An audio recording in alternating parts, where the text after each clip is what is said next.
Assalamualaikum warahmatullahi wabarakatuh. Waalaikumsalam. Alhamdulillahirrahmanirrahim. Kembali bersama kami Bitok Banjarmasin Pos, forum yang mungkin bisa menjadi inspirasi bagi kita semua.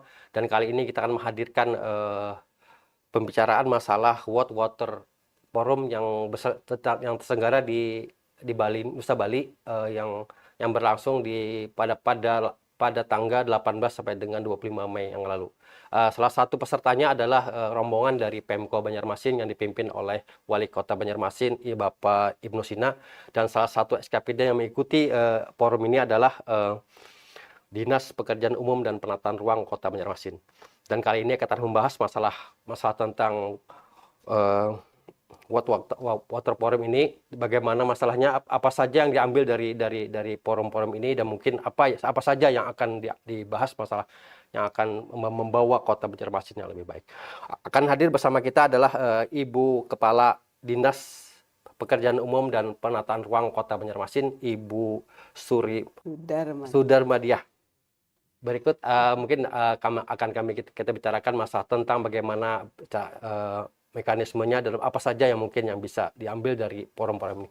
Selamat sore Ibu. Selamat sore. Apa kabar? Alhamdulillah, ya alamin. Mungkin bisa Ibu jelaskan sendiri bagaimana perkembangannya, mungkin apa sih sebenarnya forum water ini? Iya, terima kasih nih Abang Mardi atau Mas Mardi atau Dek Mardi nih. Katanya orang Sungai Jingajua kan, jadi mungkin sudah terbiasa dengan urusan sungai yang di samping rumah gitu ya. Baik, ini World Water Forum ini sebenarnya ada pertemuan internasional ya, terbesar di sektor air yang melibatkan seluruh pemangku kepentingan ya, yang diselenggarakan bersama oleh Dewan Air Dunia gitu. Nah, kebetulan Indonesia di WWF ke-10 ini terpilih menjadi tuan rumah. Nah, lalu ditempatkan di Bali. Memang inisiasinya itu lebih banyak ke Kementerian PUPR gitu ya. Pak Menteri kita juga, Menteri PUPR, begitu giginya beliau apa istilahnya mendorong biar ini juga bisa menjadi tuan rumah di Indonesia. Nah, sejalan dengan itu juga bukan hanya di Kementerian PUPR, ternyata ini semua berkolaborasi untuk mendukung kegiatan ini dari Kementerian Dalam Negeri juga gitu ya, dari Kementerian Dalam Negeri, karena memang Kementerian Dalam Negeri ini adalah pembinanya pemerintah daerah termasuk Kota Banjarmasin. Nah, sehingga pemerintah Kota Banjarmasin pun istilahnya yang didorong juga untuk bisa salah satunya mungkin kabupaten kota yang lain juga semuanya diberikan istilahnya undangan untuk mengikuti berpartisipasi dalam kegiatan WWF tersebut. Jadi mungkin di dalam WWF ini bukan hanya terkait dengan konferensinya saja gitu ya, tapi juga beberapa diskusi-diskusi terkait bagaimana antara semua bidang politik, multilateral, akademisi, masyarakat sipil maupun sektor swasta gitu ya, komunitas internasional maupun nasional juga untuk mendiskusikan bagaimana sih sektor air itu dapat melibatkan seluruh sektor untuk keberlanjutan. Mungkin seperti itu. Jadi apa sebenarnya Pak Bu gambaran tentang forum ini sendiri? Mungkin dari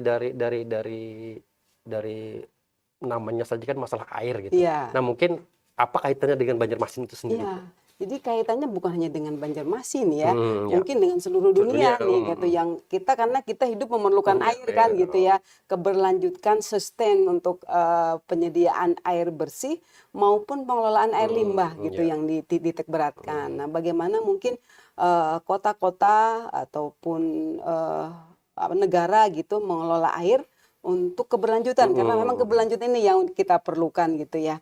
Mungkin hari ini kita cukup dengan air, kita bisa menjangkau air bersih, mungkin masih aman terhadap air limbah, layak mungkin ya pengelolaan air limbah. Nah, kedepannya mungkin 10, 20 tahun, 100 tahun yang akan datang, apakah masih tetap sustain seperti itu? Nah, itu mungkin yang didiskusikan oleh multilateral tadi di sana.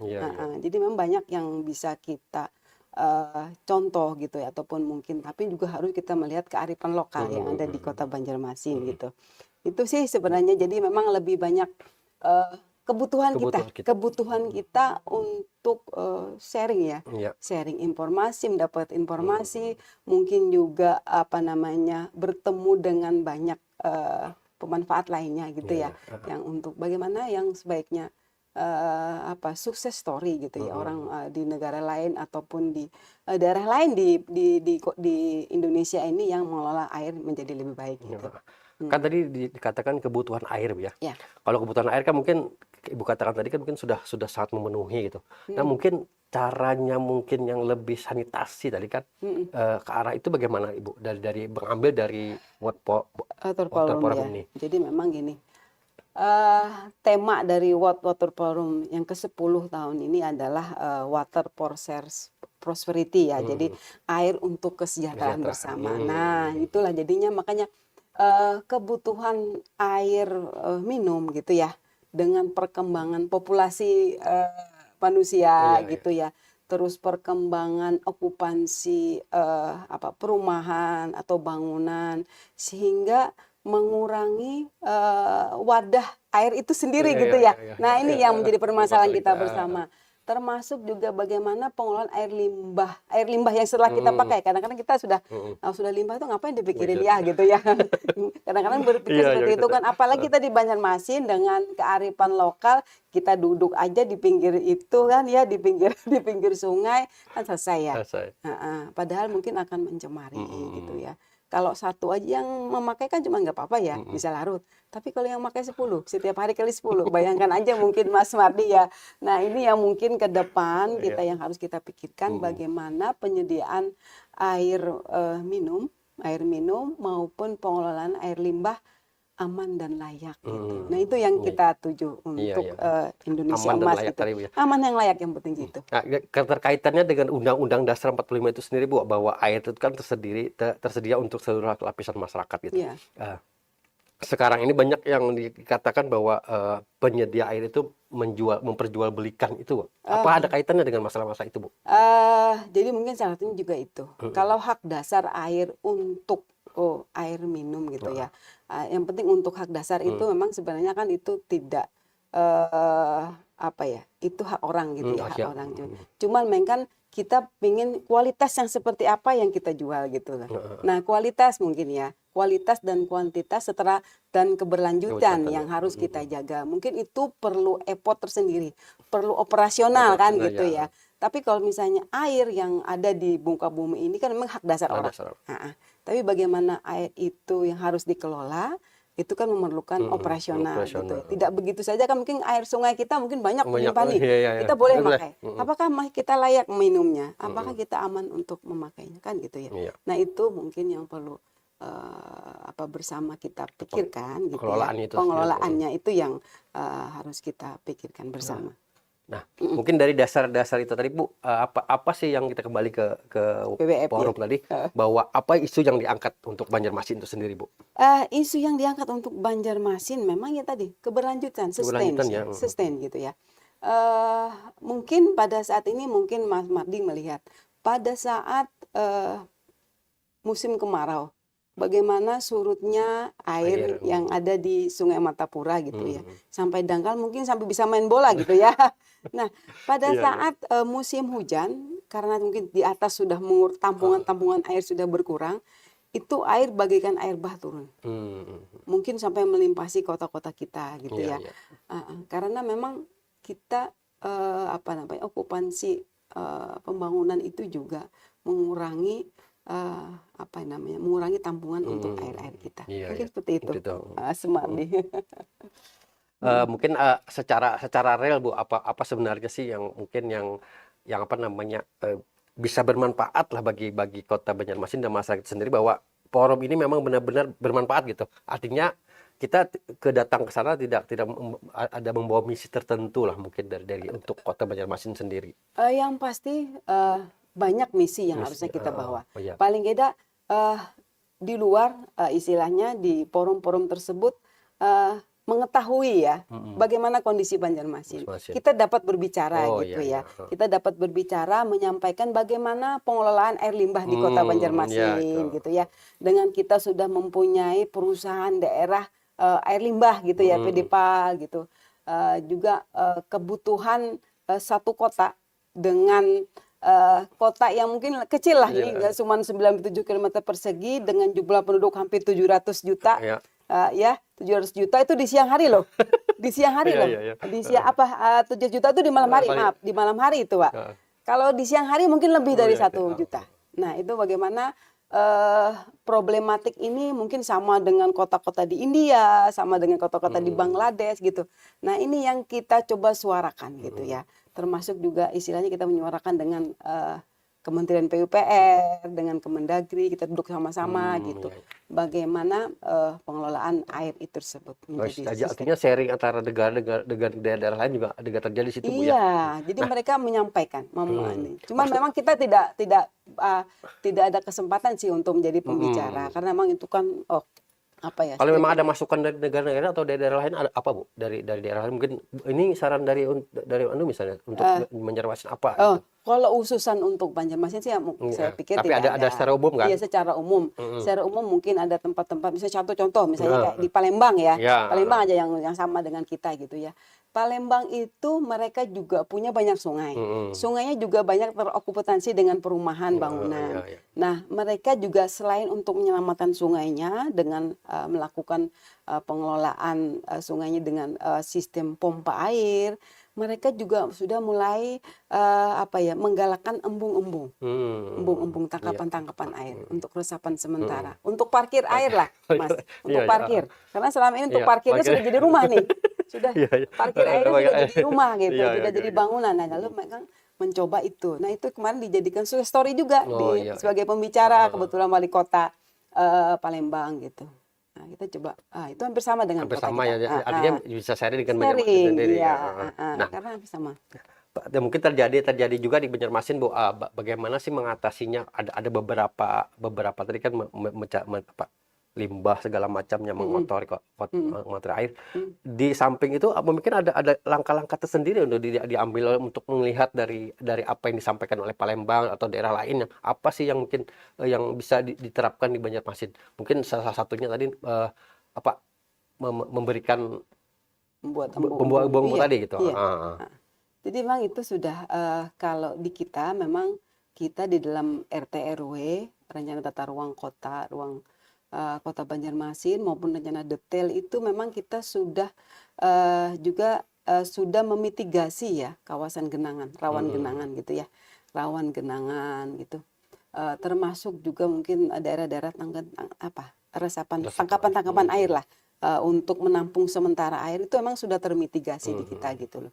Cuman ya tadi kita memang harus menggait dana APBN, menggait istilah dana-dana provinsi untuk bisa masuk ke Kota Banjarmasin. Kalau berharap cuman dari istilahnya mungkin dari APBD kota kan itu mungkin juga banyak kebutuhan yang lainnya selain untuk pengelolaan air gitu. Jadi memang kita harus selalu berusaha berkoordinasi, menyampaikan gitu yo. Ini loh, misalnya kami punya desain gitu ya. Kami terkait ini, misalnya terkait pengelolaan air atau terkait drainase atau terkait air limbah sanitasi gitu. Nah, itu memang kami coba selalu berkoordinasi, diskusi dengan teman-teman baik itu Kementerian PUPR dengan pemerintah provinsi, teman-teman di provinsi ataupun mungkin juga CSR gitu ya, dengan komunitas juga gitu. Yuk kita sama-sama karena kalau pemerintah sendiri pasti tidak bisa. Karena harus berkolaborasi. Kalau pengelolaan air sendiri, Bu, untuk Banjarmasin sendiri, apakah mungkin dikatakan bisa berhasil atau bagaimana, Bu? Mungkin sekarang ini kan ada PDAM Banjarmasin gitu. Kalau secara umum, kalau cakupan pelayanan untuk PTAM ya, air bersih ya, kan udah hampir di atas 90% kan sebenarnya ya. Cuman keberlanjutan sistemnya itu yang perlu kita jaga gitu loh. Tapi kalau sudah cakupan itu sudah di atas 90, mungkin di atas rata-rata nasional gitu ya. Kalau untuk air bersih dari PTAM gitu loh. Cuma memang keberlanjutan karena kami lihat memang setelah kami diskusi dengan teman-teman di PTAM itu kendalanya adalah mungkin di perpipaan gitu loh. Baik di jaringan utama JDU kan PPU udah tua-tua tuh. Udah mungkin tahun 70-an gitu. Nah, itu yang itu memang harus segera mungkin diremajakan gitu. Karena kalau itu tidak diremajakan kan otomatis kehilangannya akan lebih besar gitu. Sehingga nanti PTAM-nya bisa nggak sehat, Pak, kalau kebanyakan hilang air di jalannya gitu. Mungkin seperti itu. Dari data sendiri Bu, memang kebutuhan air bersih dengan kebutuhan yang mungkin yang di pengolahan itu mungkin sudah seimbang atau bagaimana Bu dengan kebutuhan dengan masyarakat sendiri? Iya, tadi. Artinya kan mereka yang membutuhkan memang membutuhkan gitu, tapi menyalurkannya mungkin ke daerah-daerah yang mungkin membutuhkan itu bagaimana itu Bu? Jadi kalau setahu kami ya, seinventaris yang diskusi dengan hampir 90 di atas 90% sudah terlayani gitu ya. Yang untuk mungkin yang belum masuk itu hanya untuk perumahan-perumahan baru ya. Perumahan-perumahan baru yang memang belum gitu. Termasuk mungkin yang tidak terdata di dalam mungkin ada satu rumah gitu ya. Tapi kan rumah itu kadang-kadang dijadikan bedakan gitu ya. Nah, itu yang mungkin tidak yang merasa tidak terlayani yang tidak terlayani gitu ya. Mungkin satu aja nih pelangganannya, padahal yang pakai ada beberapa bedakan gitu. Nah, itu yang juga salah satu kendala di kita mungkin, tapi teman-teman ini sudah termitigasi semua dari teman-teman PTAM gitu. Yang memang itu memang belum yang untuk perumahan sih ya. Perumahan baru itu memang harus by name by address ya. By name by address tuh memang sudah ada pelanggan yang untuk membangun rumah. Nah itu PTAM itu biasanya masuk langsung. Nah, dari isu yang dilakukan di Water Forum ini, apa yang mungkin bisa diambil dari pengelolaan tadi? Mungkin ada beberapa hal-hal yang mungkin yang bisa dijadikan rekomendasi lah untuk PDAM sendiri atau secara umum untuk pengelolaan air di Banjarmasin. Nah, jadi salah satu diskusi yang menarik nih ya, dari kemarin sharing dari pemerintah Portugal gitu ya. Pemerintah Portugal kemarin itu mereka memberlakukan tarif yang flat sama. Jadi seluruh, misalnya kayak Indonesia, seluruh Indonesia sama, gitulah. Jadi tidak ada misalnya bahwa untuk badan air, bukan badan air sih namanya, mungkin kayak perusahaannya tuh perusahaan negara kayak listrik gitu ya, kayak listrik Pak. Jadi air ini dikelola negara, jadi nanti semacam BUMN lah, BUMN-nya pemerintah, bahwa mereka akan tarif itu flat dimanapun kayak gitu. Karena memang sumbernya kan di tempat masing-masing nih gitu loh. Kan beda-beda nih kadang-kadang. Ada cabang-cabang juga di daerah. Nanti akan di daerah-daerah mungkin ada cabangnya mungkin anak perusahaannya ya misalnya kayak PDAM gitu. Cuman tarif itu flat. Nah, itu yang dilakukan oleh pemerintah Portugal kemarin mereka sharing gitu ya. Nah, ini memang diapresiasi oleh istilahnya Kementerian PUPR, sepertinya harus ada perubahan mendasar terkait pengelolaan air minum ini gitu yang dari. Jadi mungkin itu yang sangat menarik sangat menarik juga itu. Menarik ya. Artinya kesejahteraan pelanggan dan juga Kota Banjarmasin itu sendiri. Nah, itu agar istilahnya pengelolaan perusahaan itu memang namanya perusahaan pasti harus ada untung kan ya, tapi tidak membebani kepada masyarakat gitu.